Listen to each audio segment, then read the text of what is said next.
Sometimes we forget why we're here. It's easy to fall off track. These help us remember. These battle scars don't look like they're faded, don't look like they're ever gone away. They ain't never gonna change. These battles. Growing up I had a dream, something no one else could see. Tell me what it means when your faith is falling beneath your knees and you can't breathe. Everything you see reminds you of what you're not or something you won't be. You gotta take what you're given, that's how we live it. Don't be mad at the system, it's simply how we've existed. I hear a lot of people talking like they politicians and choose to be an accountant because it's safe in a business. Not because they wanna do it, just because they heard it pays. And who the fuck wants to be poor knowing that's how we've been raised? Society is getting heavy, I can feel the weight. The pressure of success is like 100 million pounds of shame. And that's the reason I'm staying up late, trying to find a way to escape the stereotypes this day and age is making me feel like the only way I'll be happy is getting signed to a label and making money through rapping. I wanna share my emotion because this world is attacking the very principle of life that lets the people be happy. If you don't have a reason to breathe, why even live? These battle scars are impressions of everything that it is. Don't look like they're faded, don't look like they're ever gone away. They ain't never gonna change. These battle scars don't look like they're faded, don't look like they're ever gone away. They ain't never gonna change. These battles. Now, if I had a voice that reached 100 million people, I'd tell them there's a reason that we're all created equal. Cause some decide to be great and some decide a sequel to an average person's life is simply what they want to be. So you make your decision, all I know is what I'm given. Won't define the life I lead or the way I dwell in existence. I've seen a greater image on the walls of where I'm living, and the words twisted and scripted remind me of something written. Faith is a gift that is given down to the people. If one believes it, one receives it. It's given if it is needed. Don't ever think you're trapped in a life that you never wanted. Your options are infinite, that's some mathematical logic. I'm not saying I'm a prophet, I'm speaking for what it's worth. These lyrics define my prayers and these battle scars on my church. Not saying I'm a prophet, I'm speaking for what it's worth. These lyrics define my prayers, these battle scars on my church. Don't look like they're faded, don't look like they're ever gone away. They ain't never gonna change. These battle scars don't look like they're faded, don't look like they're ever gone away. They ain't never gonna change. These battles.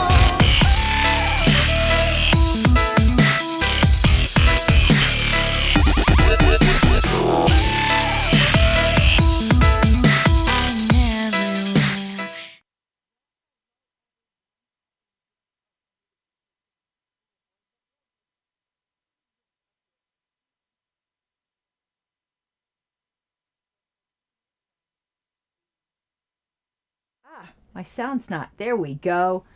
I still have the scoreboard up from Cult of RONR, but I wanted to do a quick show tonight. Wayne and I are going to be doing a fire pit, so I knew I wouldn't have much time later, so I just figured I would do a quick show now. And it was a bit of an LP history update, I guess. Not update, that's not it. A bonus episode for the September-October 1973 LP news that we were covering. And I figured I could do this pretty quickly. I might do some other pre-recorded things tonight, but this was mostly a Cult of RONR day. So I don't have any promotions, don't have any Patreon, none of that. This is just a quick and dirty history show. And during the last LP history that we did, there was an article that was mentioned that I said I would, and I want to try to zoom in a little here. Is that better? Yeah, I think that's a little better because I seemed so far away in the last one. There was an article that was mentioned in that LP, and this thing's bothering me because this is so Cult of RONR, and I have bad ADHD sometimes, so let me get that down so it's not bothering me. Now I've got my normal background, much better. So yeah, there was an article in that LP news that we were going over that I said I would try to find, and I have found it. So I figured we would pull it up and take a look at it. But before we did, the article has to do with taxation is theft and libertarian hero Karl Bray. And it seems that a lot of the newer libertarians do not know much about Karl Bray. And we will be talking about him more as we go through history. Pardon me.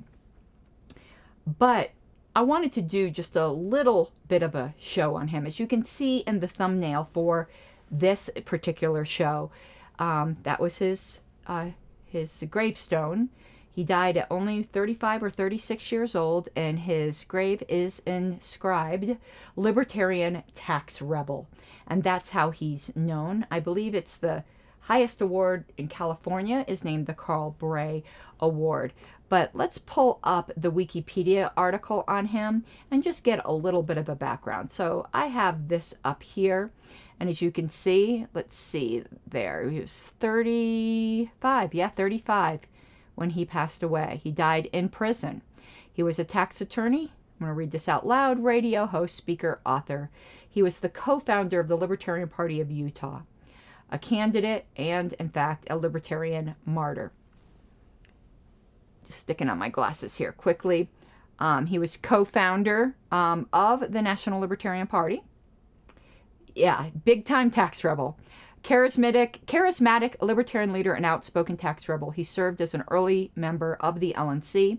And then in 1974, he was the libertarian candidate for U.S. Senate in his home state of Utah. It was Karl's sincere conviction that the federal income tax was unconstitutional. He had done considerable research, published pamphlets, and given speeches on this topic. I'll be publishing some of the speeches that he gave.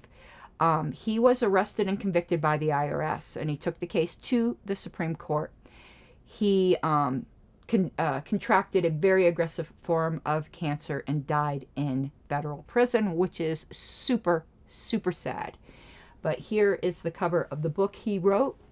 I would, no higher resolution, so let me just try to make this bigger.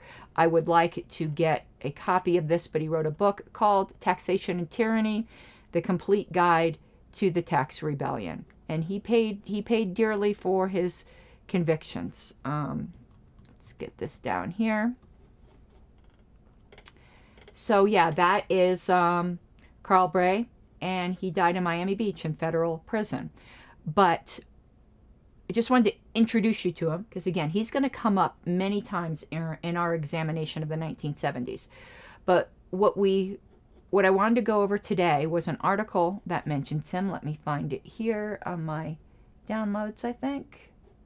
Right here. Okay, so does the Internal Revenue Service harass?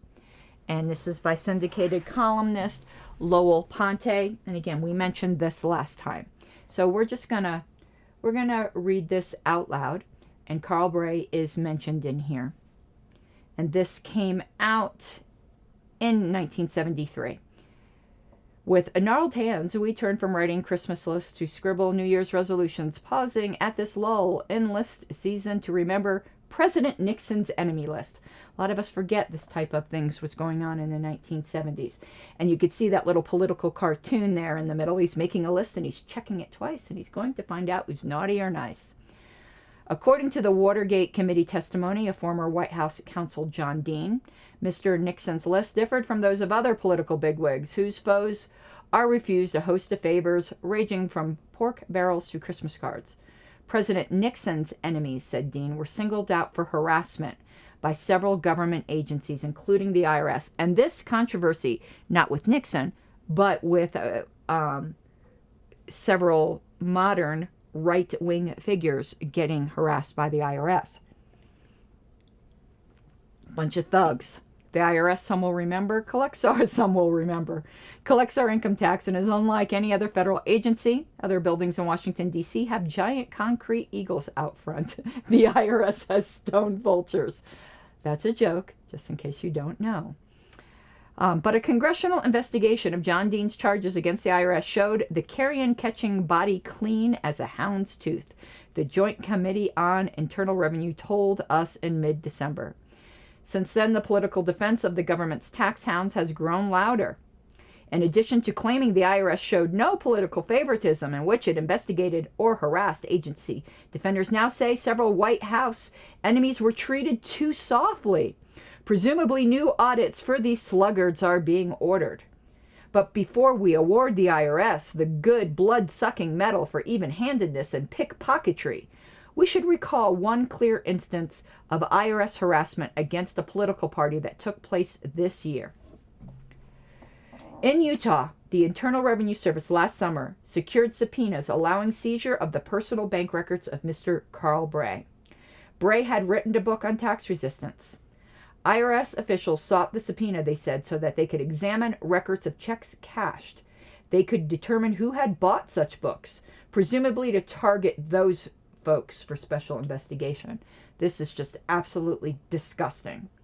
Over the years, the IRS has played similar proto-fascist games, running through library records to see who is reading what books and the like. And a lot of people would like to believe our government doesn't do this. They always have.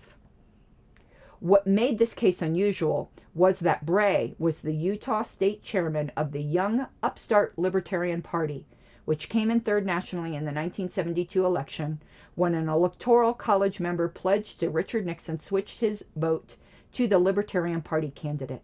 Thus, the electoral college, the only vote that counts, was one ballot for Libertarian John Hospers, 13 for Democrat George McGovern, and the rest for Richard Nixon.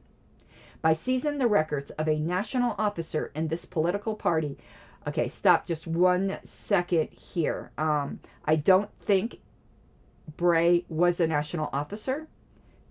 So I know people don't really appreciate sometimes the niceties of these different titles. He was a state officer. He was the highest officer in Utah, but that is not the same as a national officer. Just nitpicking a bit here. By seizing the records of a national officer in this political party, the IRS took possession also of many private records of the Libertarian Party, a legal form of Watergate buggery. We can imagine the worry in IRS minds in a country founded by a taxpayer revolution. If Bray's party began to gain in popularity, its influence might snowball into mass tax protests. This is far more dangerous to bureaucratic government than long-haired leftist radicals ever were. In welfare state Denmark this month, a new little progress party running on a ticket to end income taxes swept into second place in parliamentary elections. Leader of the party, Mogen Gilstrap, is a millionaire tax rebel. Immediately following the election, the government declared he will be persecuted for tax evasion and a host of related tax violations. Could the same thing happen here? Watch for our elections in 76 and 74 and consider whether the heads of the IRS are keeping an enemies list all their own. And if we think this ended back then, we are sadly mistaken. So, yeah, I just figured this was a good time with that article to just pay a short tribute to fallen tax rebel Karl Bray, who, again, people very familiar with the Libertarian Party know that his name has never been forgotten from the party, but I don't think some of the new people were aware of who he was. And there's just one other thing I wanted to pull up.